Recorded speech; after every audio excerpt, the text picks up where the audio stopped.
Hello, calculus students.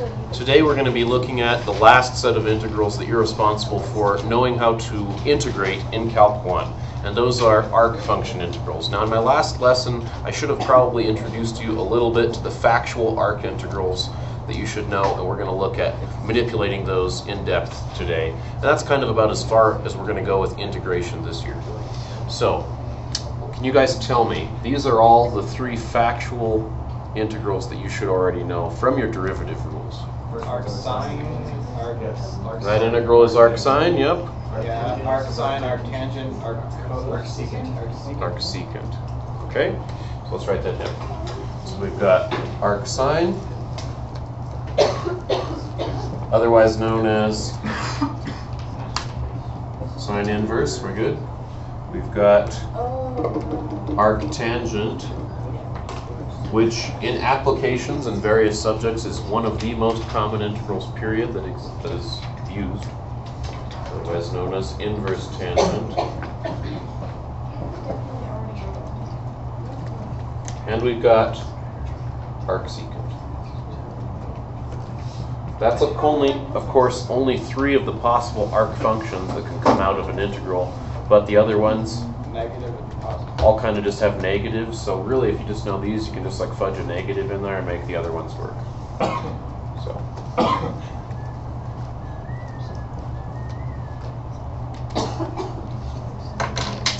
Okay, so today we're going to start not just looking at the factual integrals we should know, but manipulating some that are a little bit more complex. This is kind of leading towards some integrals that we'll come back to in Calc 2. So, which one of those would you guys guess this is similar to? The arc sine. The arc sine. What's the only problem? It's really similar, 4 isn't minus it? x squared. It should be 1. 1. And I want you to start thinking of these not as just x squared and stuff like that, but as square root of 1 minus stuff squared. I've kind of used that analogy often, right? The reason is because this is a general quantity, and that's kind of an easier way to think about it for these kinds of problems. So the only problem here is that this is a 4, that it's not a 1. So let's use clever algebra. Today's main theme is clever algebra. Just use clever algebra to manipulate integrals that look like those into integrals that are those. Okay? Pull a 4 out. So can we pull a 4 out? Exactly. So we're going to say, well, I think we can pull a 4 out. How's that going to look? 4. Let's pull it out inside first, shall we? 1 minus x squared over 4. So this is going to be 1 minus x squared over 4. Everybody good with that? If we factor it out, it's going to be over 4. Okay, so now that's a product. Square roots of sums and differences don't work nice. They don't simplify nice, but sums of products do. We have a rule which we can use. Square root of a plus b is the square root of a times the square root of b, right? So I can write that instead now as what? dx over 2 times the root of Right, this is just 2 now, so I'm going to bring it all the way out in front.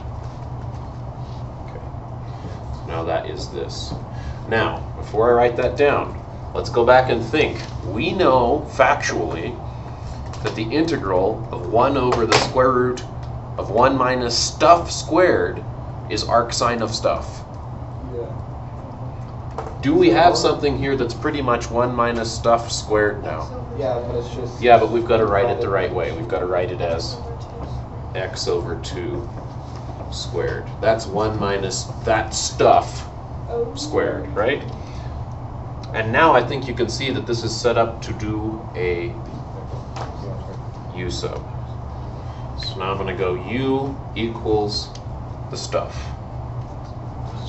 I guess I could have said 1 minus u squared to begin with, but that's not as conceptually clear to me. So that's why I called it stuff. Okay, so that's going to become, we'll change this integral into u now. Oh, forgot to do du. That's going to be 1/2 dx, right? So I guess I need to go dx over 2. like that, right? So dx is du over 2. And those will cancel, you're right, Emma. So we're going to have square root of 1 minus u squared. Which looks like that. That cancels out on this problem coincidentally. So this is going to become the integral of 1 over square root of 1 minus u squared. And you can... Which is a fact we should know. Can you change that to arc sine? Or X sign. It's not, can I change it? It's, can I integrate it? Can I find the antiderivative? And yes, I can. It's just a fact. It's a fact antiderivative. So I want you to start thinking about varieties of antiderivatives, right? There's the factual ones that you should just know based on, having looked at them enough times. There's ones where there's a lurking derivative outside that are friendly for U substitutions. There's other ones where you have to manipulate the key more and it's not quite clear that there's something lurking outside. I think those are the only ones we know in Calc 1. That's it. Should be one of those three. In Calc 2, you learn about 3 or 4 more techniques to handle integrals, and then that's all of basic integration. Okay, so this is plus C. Stick your U back in because, of course, you weren't asked about stuff. You were asked about x over 2, or x. And that's it. Okay? Clever algebra. And it wasn't too clever here, just factored something out. Let's look at another problem. I've got quite a few of these we're going to look at today. Let's try this one. Can I erase these? Are you guys comfortable enough? Let's leave one more up, just to see. I want to leave them up, just for now.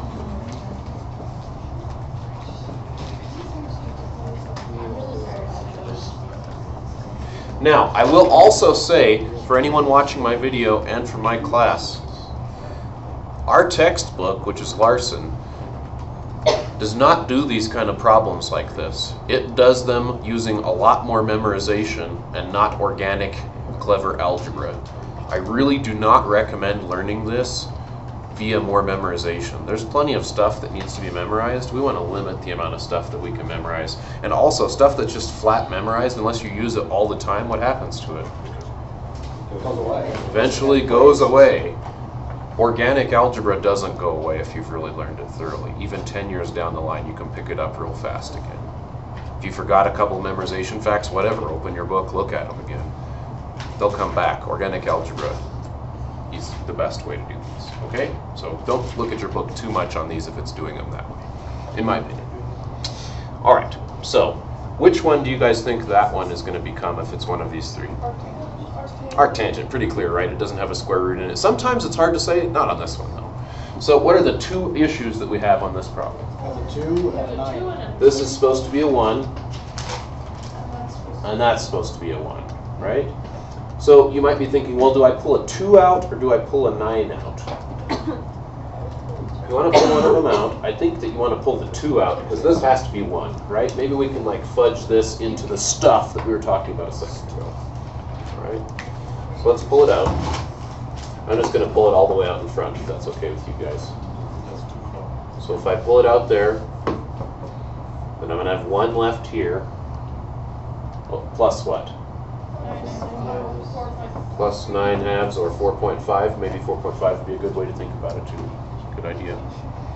Okay, so we've got that part fixed. Now, I hear make 9 3. You guys hear what she's saying? Make 9. Why is Emma saying like make 9 3? I think that's a good idea. Because she's trying to make it fit this general form. It doesn't have to be exactly x that's here. Just think of this as a placeholder. Think of it as stuff, if you like. The integral of 1 plus 1 plus x, or excuse me, stuff squared is going to be the arctangent of that stuff. It doesn't have to be just x stuff. So here's what I mean, if that's a little unclear to you. I want that. How do I make that fit that? 3 squared will become 9. Then it's the square root of 2. X squared will become x squared, and root 2 squared will become 2. Does that make sense? It's about as clear as I can do. And now we've got a what lined up for us? A U set. So let me get this guy out of the way. Clearly see our U set. So U is nice and in blue right there, so I'll stay with blue. Du is... What is du for this one, you guys? It's just a line, right? It's a line with a weird slope, but whatever. The derivative of a line with any slope is the slope of that line, right? Dx. So this is going to be equal to 1/2. Dx is, we got to flip this, right? Root 2. Root 2 over 3 du. So dx is that, so I'm going to stick that in for dx. And now what do I have on the bottom? I have 1 plus u squared, just like I wanted. And now if you're looking at that and saying, wow, that's ugly, you've just got a constant right here. Pull it out. So this is equal to 1/2. Oops, I didn't pull it out. Come on. It's root 2 over 6. Yes. And that is a fact. We know the antiderivative of that is arctangent. So this is root 2 over 6. Arctangent of u. U is, dx over 2. like I said a moment ago, there's a way to look at your original problem and take that 2 and that 9 and like shove them into the answer right away with memorization. But it's really weird, it's really easy to mess up, and you're going to forget about it next month. We need to retain this as long as possible. Okay?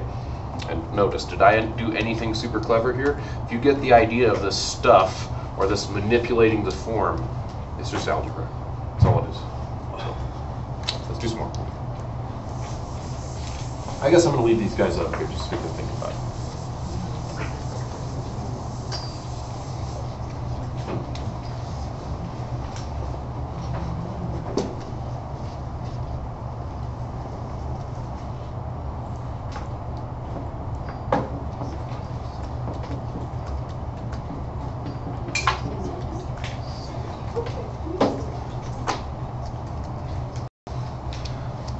Okay, let's look at another one with this organic approach.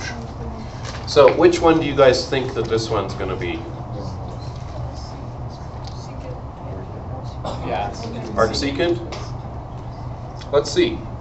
So if it's arcsecant, and notice again, when you're remembering these, you want to make sure for derivative and integration purposes that you remember arc sine goes 1 minus the thing squared. And this is the opposite, right? Thing squared minus 1 with an outside piece. Okay, so it looks like it's probably going to be an arcsecant. I agree with you guys on that one. Let's try to make it be that. Is there an arc cosecant? Maybe, yeah, because of the minus, but we could always just put minus outside and then it's arcsecant, right? So Yeah. that's how I don't even like to worry about those other ones. There you go. Okay, so if we want to make it arcsecant, what do we need to do first? Let you guys think about it for a second. If you're watching the video, take just a moment, pause it, see what you can do. So we've thought about it for a minute. What thing should we really try to pull out first? The 4 or the 9? The 9. Because of 9. We need this 1. It's non-negotiable. This can be negotiated with. Why? Because it's before the x, so you take the square root. Exactly. I love it, Rachel. It's perfect. It can be like in the stuff. I love it. So it's just something squared that you have to have there. Doesn't matter what that thing squared is. I was hoping for something just like that. Perfect. That's good. All right, so let's pull that 9 out. You know, I'm going to stick to blue until we go to our U sub. So stick to black until then, I should say. Okay, so I'm going to go x, and what you guys said, the 9. So 9. 2/3. So I'm going to try to show my work a little bit here for us starting out. Wait, no. Is that right? 4x. 9. I can't just like put the 9 there. If I distribute it, I'd have an extra 9, right? Unless I cut it off like that. There we go. Now it's legal. Now if you distribute, you get back to what you had. Okay, so I want to do that, and then I want to go. dx over x times the root 9. Root 9 is going to be 3, so I can get that out of the way totally. Yeah. And then 2/3 x quantity squared. And now we just see the right stuff. So I'm going to get that in blue. I'll go like this. And you guys are telling me this should be 2/3 x. a 2, a 3, and an x. And then du is 2x over 3. Yep. du is 2/3. So then you sub in 2/3 dx, and then you sub in. You should solve for x. So then you can plug on the u. Good points. So I'm also hearing on this one we've got to solve for x, so we have to use our key a little bit more. It's one of those. Okay, so let's do it. So that's going to be equal to dx is 3/2 du. X, like we were told, is that?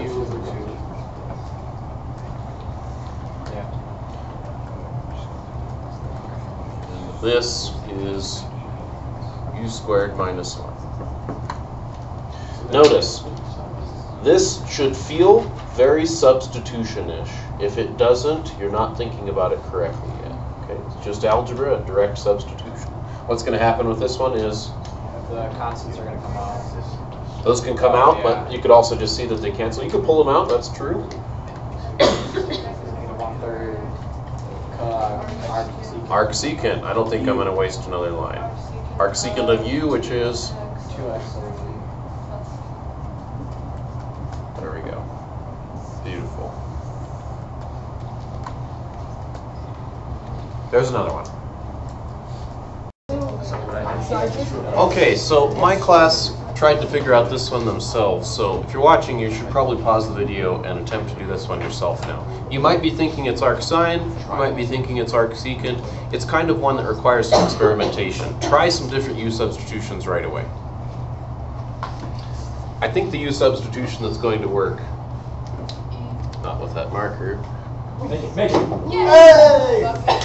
All in one. Amazing. Oh my gosh. Made one in calculus. Anyway, so I think the substitution that's going to end up working is e to the x. Just plain old e to the x. Why? And how could you see that? Well, this is e to the x squared, and pretty much all of those have a squared in them. So, if you take the derivative of e to the x, what is it? Only function whose derivative is the same as itself. Then you start going to try to manipulate this, and you go, okay, dx, well, I don't have a lurking derivative. That's okay, because dx is du over e to the x, but that combines x and u, so I'm like, well, I don't want to combine x and u. Can I do something simple with this? Oh, u is just that, so really I could just go that. So dx is du over u, so we'll go du over u. Here we have u squared minus 1. That's how that works. Oh, okay. So if you're not seeing it now, you can rearrange it. But this divided by u, where else could I draw that in my algebra? Right, so I could put that down here. And that's exactly arcsecant. Okay, so I'm going to erase that. So the answer is arcsecant of u, which is arcsecant of e to the x. There's that one. All right. Let's try another. This guy, what's different about it? It's got stuff on the top. It has a +2. It's got how much stuff on the top? A lot. It has +2 on the top. Two different things. So split it into two different integrals with a common denominator.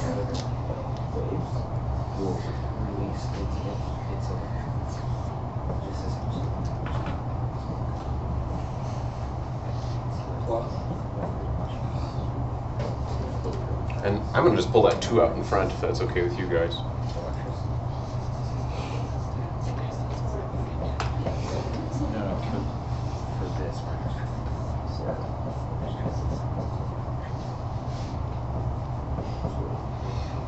Just split it up. Use the common denominator. See that? Yeah.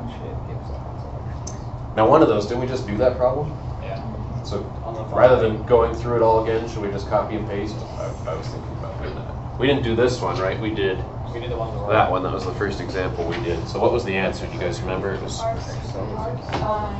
It was arc sine. Arc sine. Arc sine has plus. It didn't have a coefficient out in front. They worked out so it canceled, didn't it? Didn't like the du part and then this part when we did those. I think it canceled perfectly, right? So I still have this 2 from this problem though. Wait, Okay? Can those cancel? Which ones? The 2 and the x over 2? This 2 and this 2? No. That's trapped inside a function. He's in jail. This is outside. Visitor, prisoner. Okay? Like Monopoly. Like Monopoly, exactly. It's just like Okay. This one, I think, is not too hard of an integral. How can I do it? My hint is it's not an arc function. I could have given it to you like... You said u.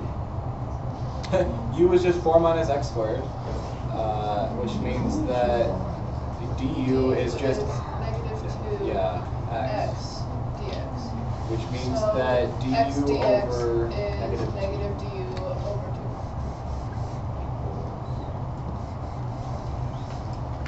Yeah. So negative du over 2u.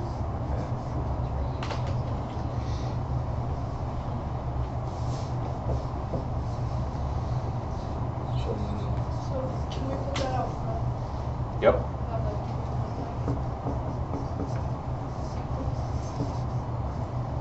And what is the integral of square root of u? It's You 1 need over. to- It's 1 over. 2u.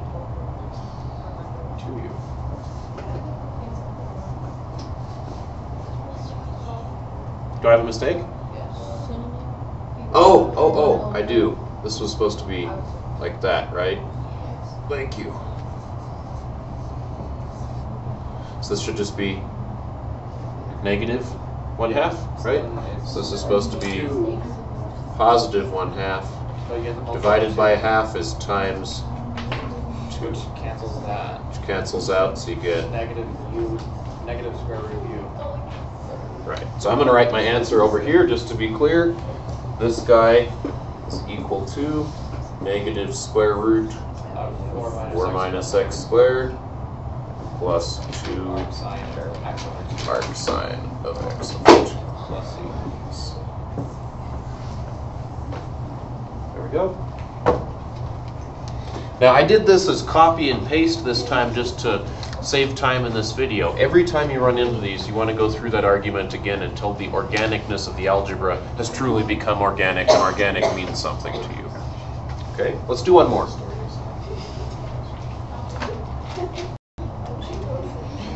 Okay, so our last problem in this manipulating arc functions integration section is this one.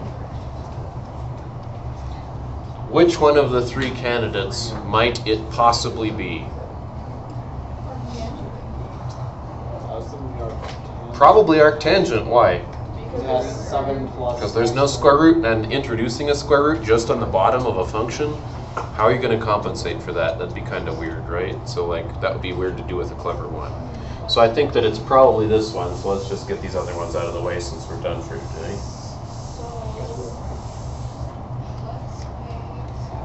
So the question is, arctangent, the essence of arctangent, and this is a very important kind of problem because it really gets at, do you understand that arctangent is the integral of 1 plus stuff squared?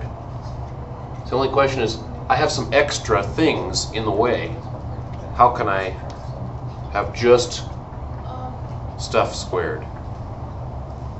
Think about it for a second.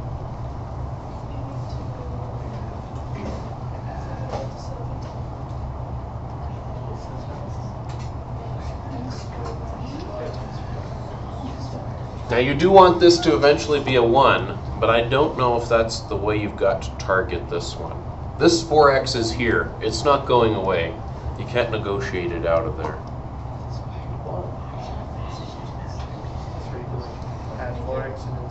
Make it x. 2 people doing this. I don't know what that is.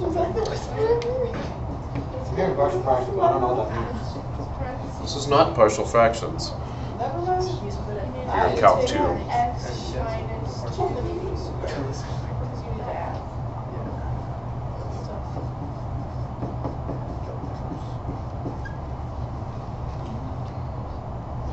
Negative 4 divided by 2. Yes. Yes. Who said negative 4 divided by 2? So,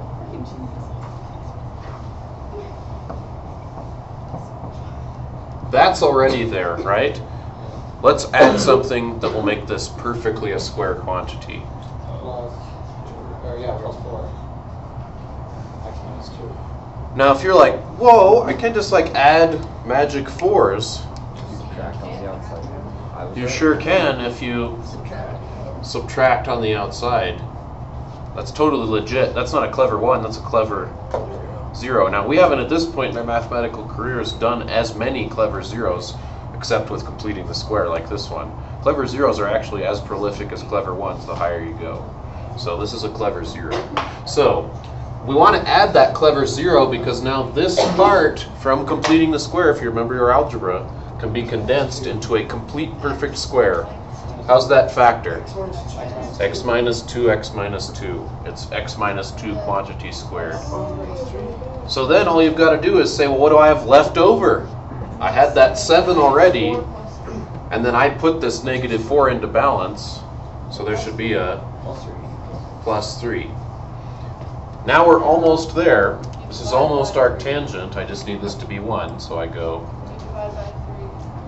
exactly.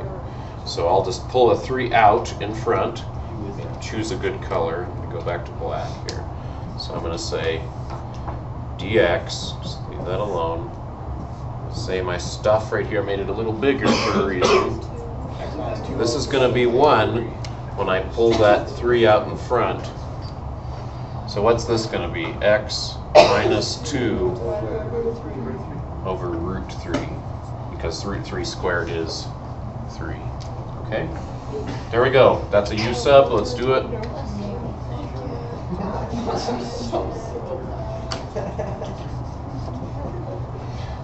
If you don't like that, remember, split it up.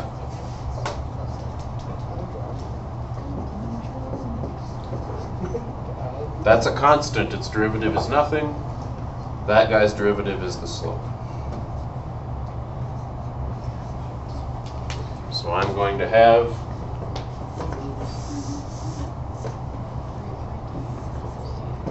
this guy's going to be 1/3, right? dx is square root of 3 du. And I have u squared plus 1 down there. Okay? So that's going to be square root of 3 over 3 if you pull that out. Arctangent.